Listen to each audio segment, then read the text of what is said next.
This video is going to help you squeeze more cash from your challenge funnels. So over the last 5 challenge funnels that we've launched for our clients, we've generated about $360,000 after the challenge had ended. So once we pitch the offer on the challenge, the process that comes after the challenge ends, we were able to squeeze out $360,000. So I'm going to break down all the things that we've done that has worked for us, for our clients, so that if you have a challenge funnel that you're working on right now, you can squeeze more cash out of the system even after your challenge has ended. So these are some examples from clients. For this particular client, for example, she pitched the offer on the 2nd of October, and you can see we got a ton of sales coming even after we pitched the offer on the challenge on the 2nd. And we got sales coming on the 3rd, sales coming on the 4th, sales coming on the 5th. This is another client. She pitched her offer on the 22nd. And again, after the challenge had ended, we got sales coming in on the 24th, 26th, and so on and so forth. And this is another client. She pitched her offer, I think, on the 14th or so. And then after the challenge had ended, we still got sales coming in on the 15th, on the 16th, on the 20th, and so on and so forth. So this video, I'm going to break down what we do for our clients that allows them to still keep collecting cash even after they end the challenge. So the first thing I think you should note is about 50 to 60% of sales that we get for our clients come after we pitch the offer during the challenge. So when we pitch the offer, we get some sales coming on that day. Then the next day and the days after that, about 50 to 60% more sales coming. So let's say we sell 20 spots on a challenge, for example, about 10 to 11 spots will come after we pitch the offer on the challenge. So let's say we have a challenge for a client and we get about 20 sales, about 10 or so sales will come days after we've already pitched the offer on the challenge. So 50 to 60% of sales come in post the challenge pitch, a day, 2 days, 3 days after we've done the pitch on the challenge. The first thing that we do that allows us to make this happen is we never pitch the offer on the final day of the challenge. So you want to pitch your offer 80% of the way through to the end of the challenge.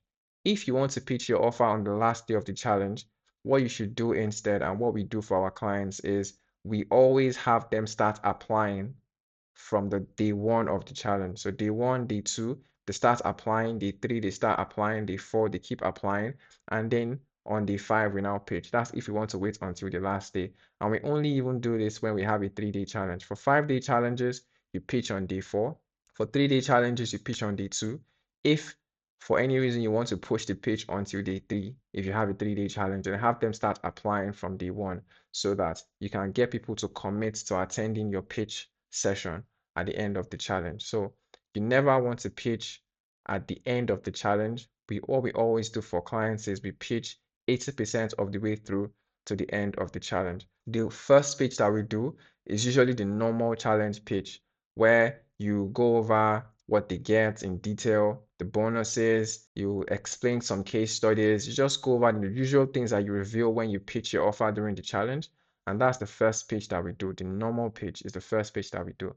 Now, the second pitch that comes on the last day of the challenge, because if you remember, I said we only pitch 80% of the way into the challenge, and then we have one more day where we pitch again. That second pitch is to reframe the offer and the importance of them joining the program, is to address the more logical bias now. So to overcome objections, to overcome some limiting beliefs, to answer some questions, to interview some of your students. So if you have students that you can bring onto the challenge and interview them, you can interview them too as well. If you have celebrities in your niche, right, and you have access to them, you can bring them on and also interview them as well.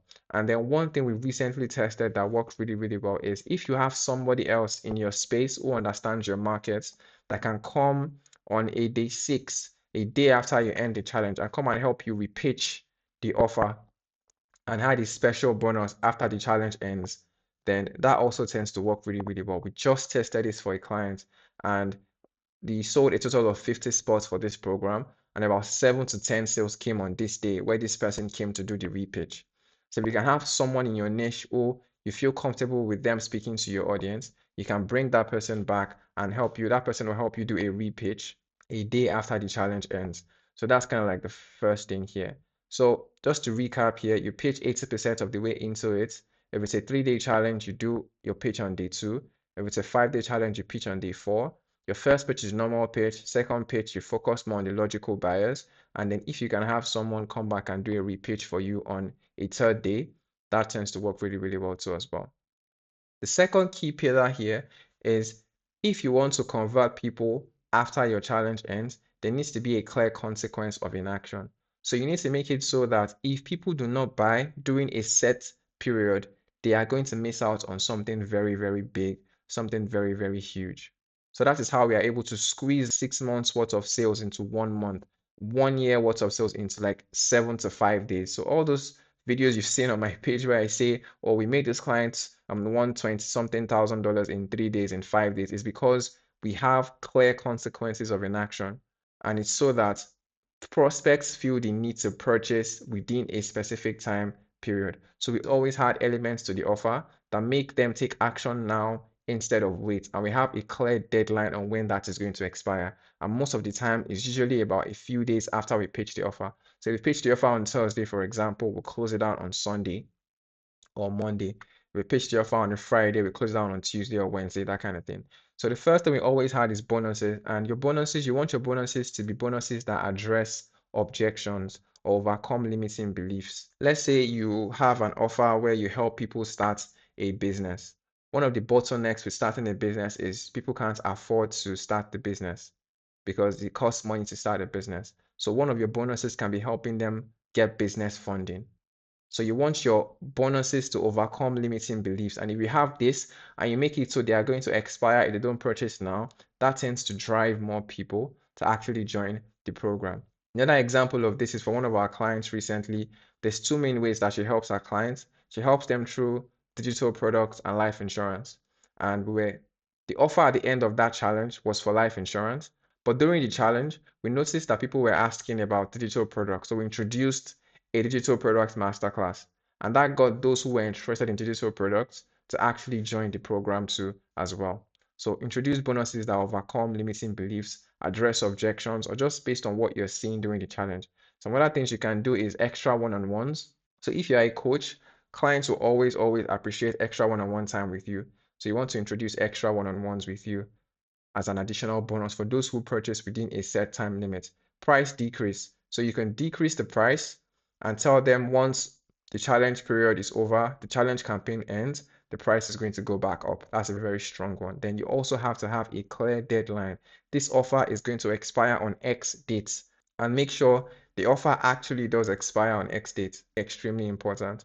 And then close down enrollment. That's another thing that you can do. So let's say you have a 90-day program. You can tell them, oh, I'm going to be closing down enrollments now, and I won't be opening spots to this in the next 90 days, in the next 6 months, and so on and so forth. So that tends to also really, really work well. So these are all the different things that we've used that we found that worked extremely well. You can use as many of these as you want. But the core idea here is there need to be clear consequences for inaction so that if someone doesn't purchase during this set time frame, they are going to lose out on a lot of additional bonuses and a lot of other benefits. The next thing is in the follow-up. So you've probably heard the quote that the money is in the follow-up. And that's basically the whole premise of this video. That is extremely important when it comes to challenge funnels. So the types of follow-up that we do, the first one is going to be the email follow-up. So once the challenge should end, we send an email sequence to everyone who bought challenge tickets. And the key focus of this email sequence is always focused on the consequences of inaction. That's always the key focus of this email. So we don't talk about anything else except for what they are going to lose out on if they don't purchase within the set time frame. So an example from one of our clients, you can see from the first email, literally, right?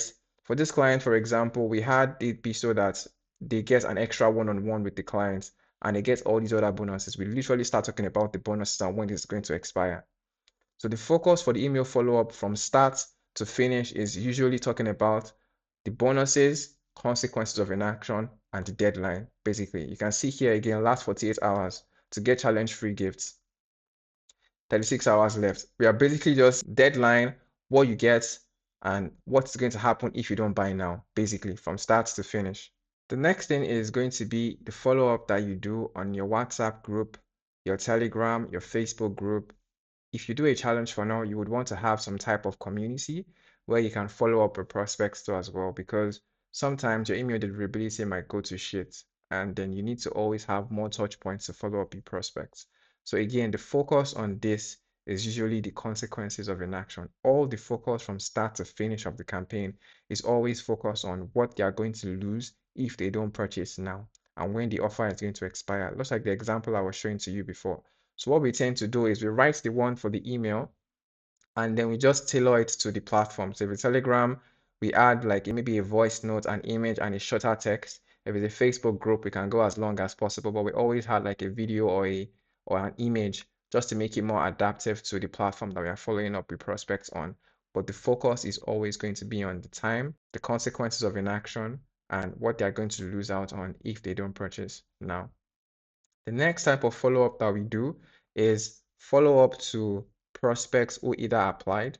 So if you remember earlier, I mentioned sometimes you get prospects that apply to hear about your offer. So if you do that, you want to do a manual follow-up to those people who apply.